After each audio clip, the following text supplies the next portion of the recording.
Tribunal halo resulgamento do caso acidente de tráfico no Bihamate, Giselma Maria Fátima e Fomento 2.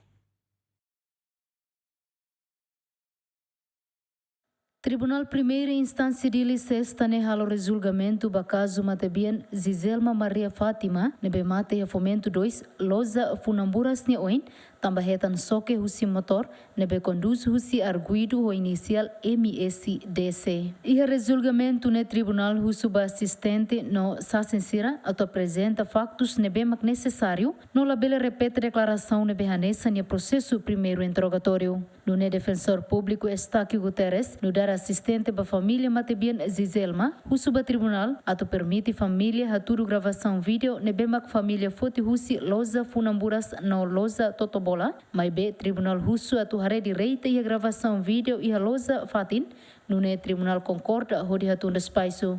E a processo resulgamento ne assistente usi vítima apresenta Sassinen Rua, Nélia Maria Dolorosa, no Domingo Souza, enquanto arguido Hilidala Nanok, mas be assistente usi Matabian Russo aturona mos Sassin membro polícia, nebe a momento ne barra inspeção ba motorizada nebe arguido conduz. Sassinele Maria Dolorosa nebe hanesan Matabian ne prima hateten, e aloron sano resin tolo fulang março tina rinhororo no resin lima, Giselma banha uma hodi conta história durante minuto tolo no resin, Matabian na fila banha uma, sai husi uma lato minuto ida, niarona buat balon taruto hanesan motor no careta soke buat rumah, tamba distância entre Sassin e uma, no fatin acontecimento lato metro hatnulu.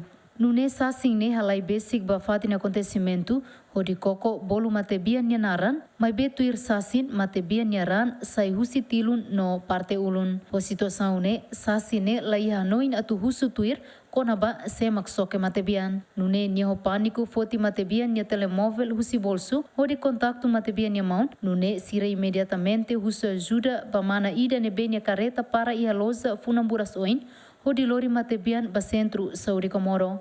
Toia neba tamba Matabian ne condição ladiak, médico sira transfere quedas ba emergência hospital nacional, mas bela to minuto sanolo Matabian hakoto is. Hafoi rona te Sassin ne tribunal adia fali julgamento ba ihaloron sanolo fulang outubro tinang ne. Antes ne tribunal primeira instância dili halo sumário ba caso acidente tráfego ne, no tribunal foi decisão onde for pena prisão tinantolo ba arguido MSDC suspende ba tinanhat no multa osan rihun lima. No defensor público Estáquio Guterres no dar assistente para a família Matabian Giselma, lá cima decisão ne, onde halo fala recurso para tribunal recurso, onde no tribunal recurso decide halo resulgamento. Santina de Jesus, Jacinto Fuca, GMN.